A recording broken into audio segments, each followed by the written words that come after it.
Cosmos பூக்கள் நம்ம வீட்டு தோட்டத்துல பூக்க ஆரம்பிச்சிருச்சுங்க. ஆமாங்க, நம்ம வீட்ல இருக்கிறது ஆரஞ்சு கலர் அழகான காஸ்மாஸ் நாட்டு வகை செடிங்க. எங்களுக்கு சின்னதா ஒரு நாத்து கிடைச்சதுங்க. அத கொண்டு வந்து நட்டு வச்சிருந்தோம். 4 மாசம் ஆச்சுங்க இந்த செடி வளர்ந்து பூக்க. ஆனா காத்து இருந்தது வீண் போகவே இல்லங்க. இந்த பூக்கள பாருங்க எவ்வளவு அழகா இருக்கு. அந்த இதழ்கள் சுத்தி எவ்வளவு வடிவா அமைஞ்சிருக்கு பாருங்க.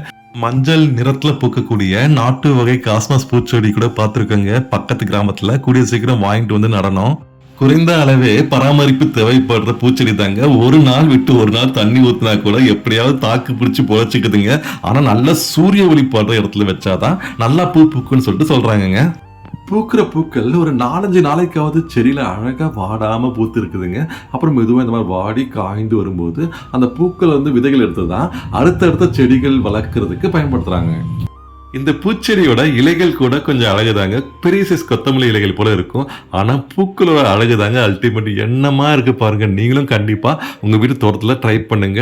வீடியோ பிடிச்சிருந்தா மற்றவங்களும் ஷேர் பண்ணுங்க, லைக் பண்ணி கமெண்ட் பண்ணி சப்போர்ட் பண்ணுங்க. தேங்க்யூ.